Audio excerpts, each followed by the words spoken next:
Master of the basics, digging deep, knowing Coach Ducky's deep hatred burn out the time's journey. Once they can get that out, it'll be way easier and safer for them to fight. Here we go, game number 1. AP Bren versus Blacklist International.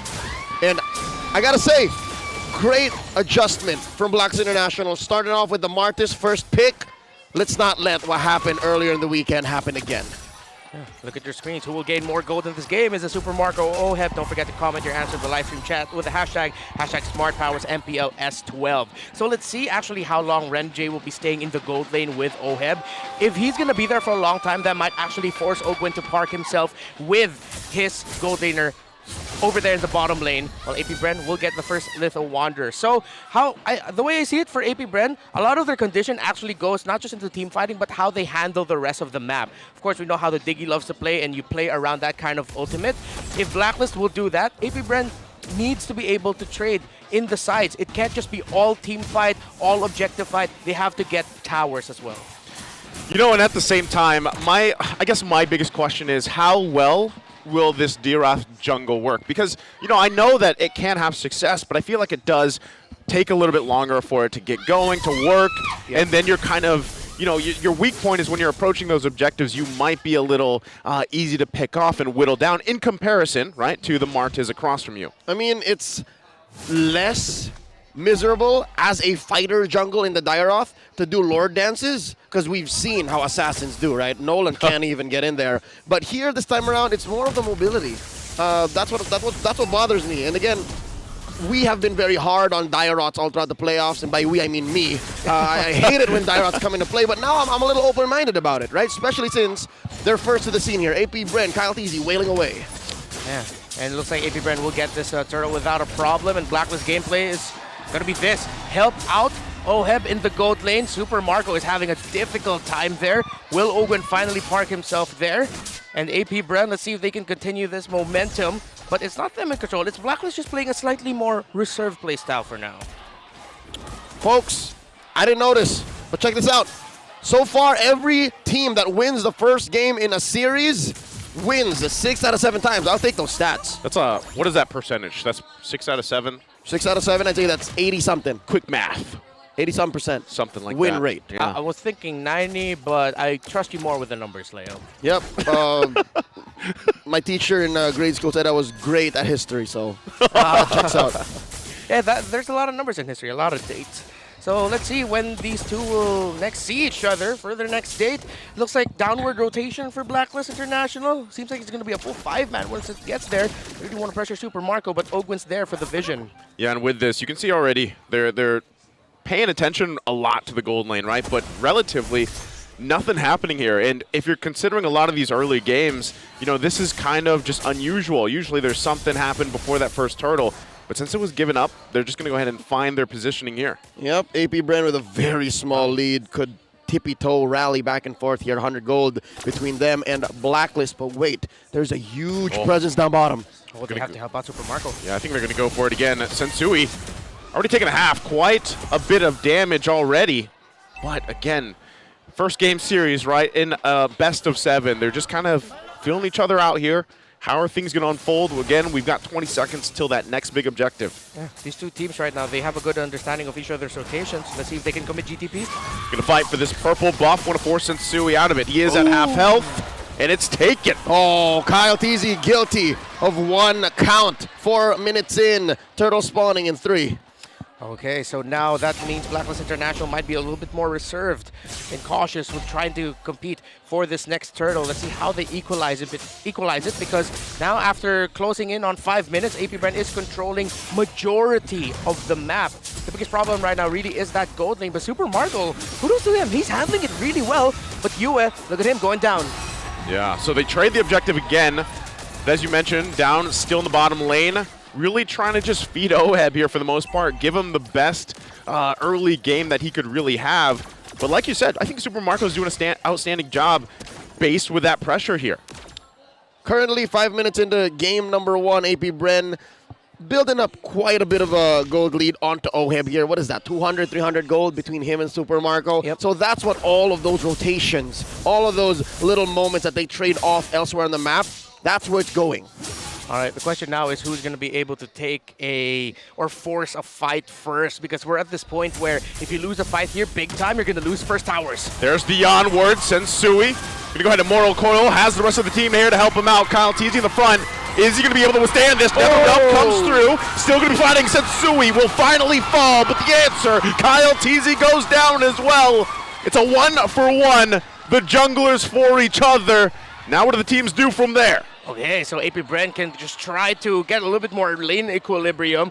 Kyle Teasy fell down, but phew, man, we've praised you all season long, but wait, Edward. Oh, Edward. He does have that body of Smith. BOS, the final slash, the onward, toss him over, and the defensive penalty zone out. All right, Reptar, you were saying? As I was saying, beautiful little exchange there. That was beautiful. It's okay if you interrupted me, Super Marco. Totally fine. They get another kill up there, but yes, Fuse timing with the Netherrealm, very clutch. 400 gold ahead now, AP Bren. I could have sworn I saw a smile off of Coach Ducky's face as soon as Marco cracked Renegade open. What's the item game looking like, and how do you explain this? Oheb is still up by 500 gold off of Marco despite AP Bren calling the shots the past minute. Well, he was actually able to maximize the gold that you can get from the shielding, and most importantly, that usually means that Oheb was able to maximize the last hits on the minions over Super Marco, which is understandable because Super Marco has just been pressured all game long. Right now, Flap Teasy, the one taking some pressure. Gonna be fine. Final slashes the minions in, clears them out. Turtle secured again for AP Bren. 100% of all of those first half objectives went over to AP Bren, and now we're seeing a major lead. 1,000 gold ahead, 7 minutes in, relatively low kill count game. What's the next move here for AP Bren? Well, at some point they are going to have to find a pick-off or a skirmish somewhere, because Blacklist, little by little, are doing their traditional things, what they're known for, playing the map game, getting farm for Oheb, as we pointed out the gold lead later. So they're going to need to try and force something, but just be very calculated about it. Because right now, Blacklist International's lineup with the Martis, that its biggest threat is its counter-punish. All right, well, with that said, we really haven't seen much of a play here from Sensui, and we know what Martis are like, what Martis says are like. They want to snowball, and so far, going into this game, 8 minutes in, 0-1-1, Sensui's yet to pull out anything. Quick push up top, though. The Hitman taking down a turret, and they're looking to trade out down bottom. Tier 2 already, AP Bren. Turning the map here. Edward still 1 versus 3. Got to let go of this tier 2 as well. This is the move from AP Bren to set up for that first Lord here. Flap Teasy on the other side, trying to keep this one together. Going to take some damage. Next wave going to be pushing in. Oheb eyeing this tier 2 turret with Renegade, and they back off. Well, that's what we were pointing out in the draft earlier. Even though the push didn't look that good for the side of AP Bren in terms of the draft index, just the raw damage of the Brody alone, even with the damage reduction onto the turret, didn't matter to APB. They were able to get the tower in the bottom lane, and that was one of the keys to victory here for APB. Make sure that you can match or even play the macro game better than Blacklist International. So far, they're able to match it, and because of that sequence, they're a little bit better. About 10 seconds until the Lord spawns, and Sensui almost gets pulled in. So far, this has been a defensive Martis. We've been seeing 9 minutes in. AP Bren approaching the 2,000 gold lead.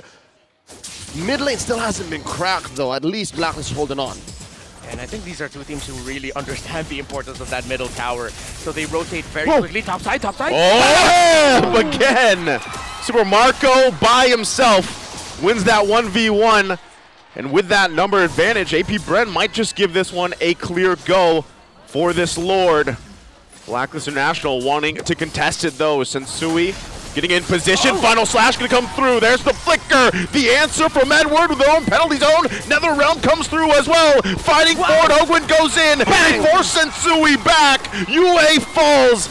And that is going to be a Lord going to the hands of AP Bren. Oh, look how fast it's going down. And APB again. Ogwin still continuing his Edith hot streak. Clutch onward to get that toss and to secure the kill for AP Bren, and you saw how fast that Lord went down. AP Bren's lineup is so hard to turn on. You've seen Blacklist game after game, day after day here in the playoffs turn like no one has ever turned before, especially in Lord Dances. But against AP Bren, against this lineup that they've drafted with the Dairoth in the jungle at its heart, I can't believe those words just left my mouth. It's working out so well. AP Bren about 4K ahead here, 10 minutes in. Oh, it even also helped that up top, that solo kill there by Super Marco. This is his first Grand Finals in the MPL Philippines stage, Whoa. but not his first Grand Finals. Whoa. Whoa. Man, I gotta say this. That's his response to being here. Yeah. Whoa. Whoa. Yeah. You know what's kind of crazy though? Is the fact that Super Marco dealt with how much pressure in the early game. Yeah, no. And where he is now. It was a 3v1 all early game, and is it not Oheb that we talked about desires that? He wants that. Now the tables have turned, shoes on the other foot, and Marco is reaping all the benefits. Yeah, AP Bren have such a good understanding of their power spike timers, and most importantly, how to get those power spike via objectives. We know Blacklist International are great with that as well, but again, so far, AP Bren have just done it better. And you mentioned it earlier, Leo, AP Bren's lineup right now is so hard to turn on when they're hitting their timings right in the team fights, and so far they have been. Oh, I don't know. Are they going to pressure this one here? Oh.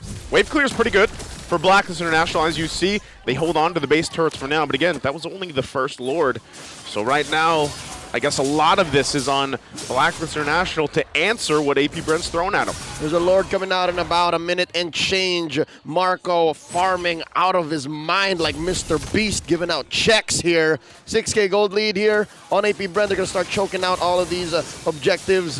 Grand Theft Orange right now, giving it over to Coyote Easy. Gentlemen, I have a theory. What? Coach Ducky has hated on Diggy all of these years. He's figured out how to beat it straight up. Instead of it being the bane of his existence, now he's just like, try it again, you little owl. I'm in the Hall of Legends now. Right? I mean, I'm pretty sure it was also thanks to Coach Bren, the course. mastermind behind all of this, the brains behind Coach Ducky's brains. And it's a lot of brains. It's He's so got the hard. brawn, though. That too. Brawn. That too. So it's so hard to play Renege's Diggy right now. I mean, yes, at best, I hate to say this, his main contribution to this, 12-minute game is vision and damage. That's it. Time's Journey, we haven't really seen it do much. Yeah. And at the same time, if you actually look at the main crowd control abilities of AP Bren, it comes back quickly. It's not like they're trying to base it off of a long cooldown set. Yes, for example, let's put in there the final slash of the Arlon. Right. They'll use the final slash, force a time's journey, and then at some point in the fight, because of the lead that they have here, that final slash will be able to come back, and Black won't have their... Whoa! There's the final slash. As you mentioned, Edward going to be in the front. He's got to back off, though. AP Bren now still fighting it for the Lord. It looks like that's the time's journey as well used. Blacklist International just has to go back to base and defend. And here's what sucks about this whole engage for Blacklist. Few held on to the Netherrealm. Yeah. And to the, Idol of the world there that you're watching, folks. And again, we've touted you as one of the best Netherrealm users all season long. Few saying, I can do that too, young blood. you just mentioned how he's so good at timing the Netherrealm. He does it so well, he didn't even use it. Yeah, that's how you know that they're good at timing it. If you don't use it, that means you're doing it properly. so good. Woo! Woo! Woo! Well, right now, it's up to Blacklist International to be good. They have to defend against this one. They are so far behind. Lord's still going to be up here. Turrets in the mid and bottom down. Let's see, AP Bren, do they want to actually pressure this in? We got to keep an eye out for a final slash initiation. These next waves going to be pushing in. Also, Ogwin, both have the flicker available, but right now, looks like they're happy with the two turrets. Yeah, just to go back to the thought I was making earlier also, the final slash now, it's literally just press this button if you want Renegade to use Time's Journey. Every time he's used the final slash, Renegade was forced to use it. Again, with the level disparity, he knows, Oh, that's it right there! That was it! The final slash to force the Time's Journey. They're going to battle it out. No one going down just yet. Edward in trouble. Super Marco finds one, looking for another. Sends Sui to fall. It's 2 down for Blacklist International. Flap for Edward and Sensui. That's a great trade. I'll take any day. Stonks for AP Bren right now. They're going to crack that inhibitor up top, and I'm guessing they might be calling it endable. that's a bare naked base. I don't want to add an air before B, and B, can they end it? I don't think they can. They might not have enough minions. Renegade down. Another wave going to be pushing in. Minions? 3 members. 4. Make it. Go for it. The Crystal's in trouble. They try the last-ditch effort, but AP Bren will take game 1. This winning moment is brought to you by our official sponsor, FWD Life Insurance.